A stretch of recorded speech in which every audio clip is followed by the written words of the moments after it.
Buddy, been giving this a lot of thought, probably like everybody in the country. This truck driver out in Saskatchewan, and it's been quite a few months now since the accident. He has pleaded guilty. We all know everything that's going on, and I think I know what I would do if I'm the judge. Now, before I go any further, I want to explain I'm a trucker. I've been doing this job, running long haul, for 27 years, 28 years. It's 28 years today, actually. 2nd of February, 92, whatever, 27, 28 years, whatever that works out to. And I've probably logged almost 4 million miles. And I've seen what's been going on in this industry, and the public's worst fears aren't even close to the reality of what's going on in the trucking industry. I'd like to be the judge in this case, because I know exactly what I would do. I think I would hand down a very effective sentence.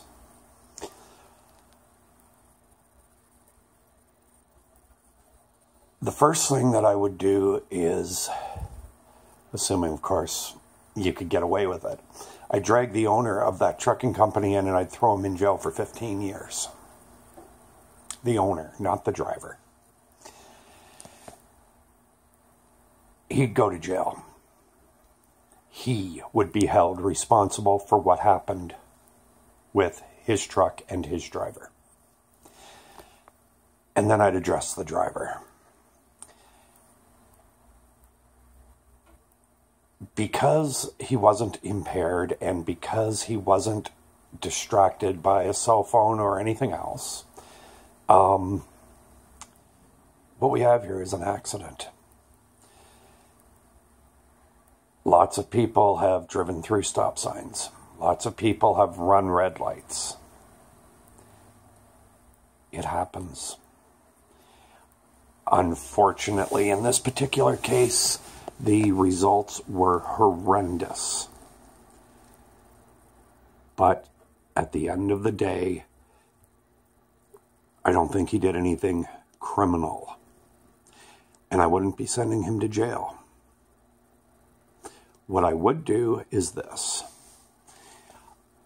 I would take away his license for life. His commercial license for life. And I would give him a 5-year suspended sentence with 3,000 community hours. And then I would tell him exactly how the community hours are going to be spent. I would have this man going around to all the truck driving schools in the country and all of the major trucking corporations, companies in the country, and telling his experience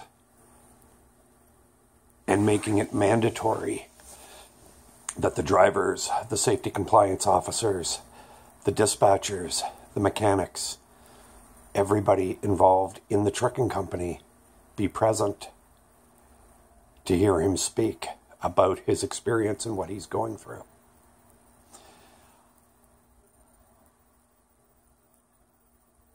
This would bring the change necessary that we need in the trucking industry.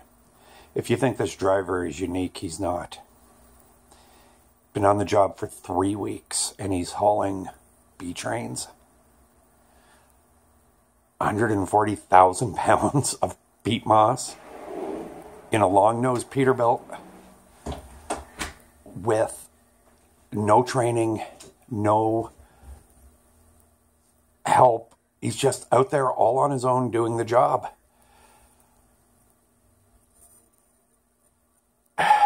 It's insanity. The owners of the trucking companies can stop the falsification of the logbooks. They talk about 70 different violations in his logs. The owners, if they were held accountable for what's going on with the drivers, the owners would bring this to a stop in a heartbeat. The industry would change itself.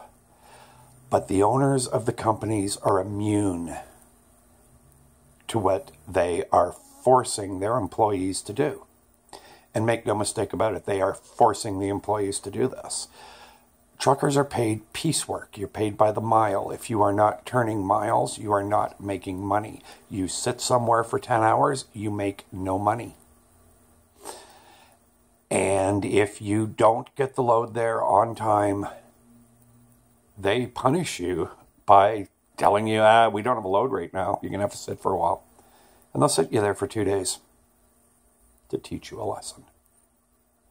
This is how the system works. This is the entire industry.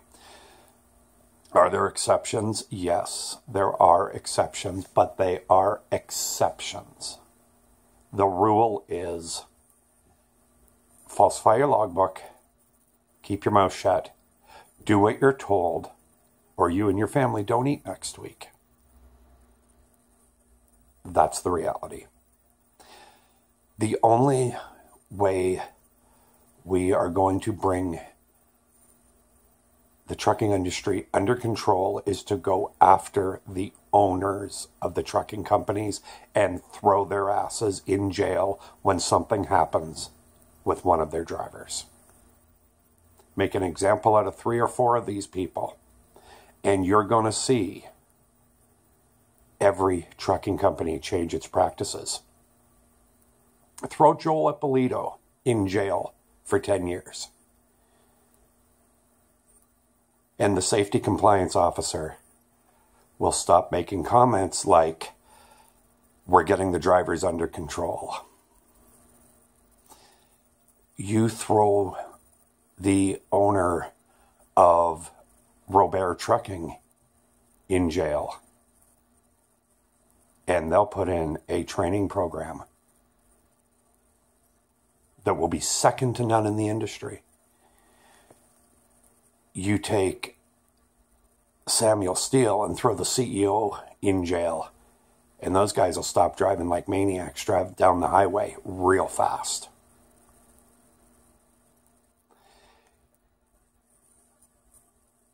This was a tragic accident that has captured the attention of the entire country, but the reality is, we're only paying attention to this because a bunch of hockey players died. We lose that many people every single week in accidents with trucks across the country. But those accidents usually only kill 1 or 2. Just north of London yesterday happened again. You know, somebody in a car died because they were in an accident with a truck. It's happened several times this week on the 401 between Montreal and Toronto. You know, happens every day. It happens every single day. Nobody gives a damn. Nobody cares. But those accidents aren't any less tragic for the family of the person that died than the Humboldt accident was. So we need to do something that's going to actually make a difference in the industry. Threatening the drivers, these guys are living paycheck to paycheck. They're being so severely underpaid that they have to work 80, 90, 100 hours a week. Throw the owners in jail when one of their drivers does something. And the owners will ensure that the drivers can drive illegally.